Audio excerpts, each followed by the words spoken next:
तो क्या एक नई गाड़ी लेने का प्लान बन रहा है या शायद पुरानी गाड़ी को अपग्रेड करने का सोच रहे हैं? देखिए, ये एक बहुत बड़ा और एक्साइटिंग फैसला होता है और हम यहाँ इसी सफर को आपके लिए एकदम आसान बनाने वाले हैं। ये एक ऐसी चीज है जिसे हम सब महसूस करते हैं, है ना? एक तरफ तो वो चमचमाती तेज रफ्तार कार होती है जो दिल को भा जाती है, और दूसरी तरफ होता है हमारा बजट और हमारी रोज की जरूरतें। इन दोनों के बीच में सही बैलेंस बिठाना ही तो असली खेल है। तो बस ये पूरा विश्लेषण एक रोड मैप की तरह है जो आपको एक ऐसे फैसले तक ले जाएगा जो न सिर्फ दिमाग से सही हो बल्कि दिल को भी अच्छा लगे। एक ऐसा फैसला जिस पर आपको पूरा भरोसा हो। तो चलिए शुरू करते हैं। देखिए, सबसे पहला और सबसे जरूरी कदम शोरूम की तरफ भागना नहीं है। पहला कदम है खुद को समझना। एक स्मार्ट फैसले की नींव होती है जरूरतों को पहचानना। जरा सोचिए, रोज का आना जाना ज्यादातर शहर के जाम में होता है या फिर अक्सर परिवार के साथ लंबे हाईवे ट्रिप पर निकलना होता है।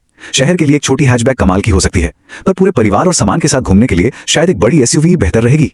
एक बात समझनी होगी, गाड़ी की जो कीमत दिखती है ना, वो तो बस कहानी की शुरुआत है। असली लागत में तो पेट्रोल या डीजल का खर्चा, बीमा का पैसा और हर साल होने वाली सर्विसिंग का बिल भी जुड़ता है, जो लंबे समय में एक बहुत बड़ी रकम बन जाती है। ये जो 15% का नियम है ना, इसे तो कहीं लिख के रख लीजिए। मतलब आपकी कार की ईएमआई महीने की कमाई के 15% से ज्यादा बिल्कुल नहीं होनी चाहिए। ये एक सेफ्टी नेट की तरह है जो ये पक्का करता है कि गाड़ी का बोझ आपकी जेब पर ना पड़े और बाकी जरूरी खर्चों के लिए भी पैसे बचें। ठीक है, तो अब जब जरूरतें और बजट दोनों साफ हो गए हैं, तो अब असली मजा शुरू होता है। चलिए, बाजार में मौजूद हजारों ऑप्शन में से अपने लिए वो एक सही कार ढूंढते हैं। नई कार लें या पुरानी? ये एक बहुत बड़ा सवाल है। देखिए, नई कार के साथ मिलती है लेटेस्ट टेक्नोलॉजी और वारंटी की वजह से मन की शांति।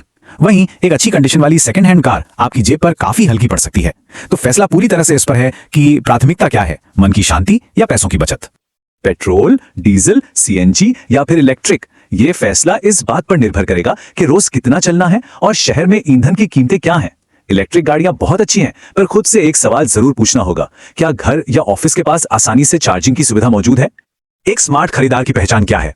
वो गाड़ी खरीदते वक्त ही ये सोच लेता है कि जब कुछ सालों बाद इसे बेचना होगा तब क्या होगा। जी हाँ, रीसेल वैल्यू पर ध्यान देना बहुत जरूरी है।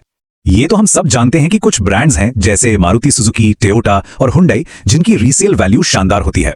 इसके अलावा गाड़ी का रंग जैसे सफेद या सिल्वर और वो कितनी अच्छी तरह मेंटेन की गई है, ये सब बातें भी उसकी कीमत तय करती हैं। अब आता है सबसे मजेदार हिस्सा, थोड़ी जासूसी करने का, मतलब रिसर्च और टेस्ट ड्राइव। ये वो स्टेज है जहां आप कागज पर लिखी बातों को असलियत की सड़क पर परखते हैं। डीलरशिप पहुंचने से पहले ही अपना होमवर्क पूरा कर लेना चाहिए। ऑनलाइन एक्सपर्ट रिव्यूज पढ़िए, अलग अलग कारों के कंपैरिजन वीडियोस देखिए और सबसे जरूरी, ओनर फोरम पर उन लोगों से बात कीजिए जो वो कार पहले से चला रहे हैं। असली कहानी तो वही लोग बताते हैं। ऑनलाइन रिव्यूज और फीचर्स सब अपनी जगह है, पर असली सवाल तो ये है कि जब स्टीयरिंग व्हील हाथ में आता है तो वो फील कैसी होती है? क्या वो गाड़ी आपसे कनेक्ट करती है? और इसका जवाब सिर्फ एक ही चीज दे सकती है, टेस्ट ड्राइव। यही असली परीक्षा है। इसी से पता चलता है कि गाड़ी की हैंडलिंग कैसी है, सीट कितनी आरामदायक है और क्या आपको चारों तरफ साफ साफ दिख रहा है। ये सारे जवाब सिर्फ गाड़ी चलाकर ही मिल सकते हैं।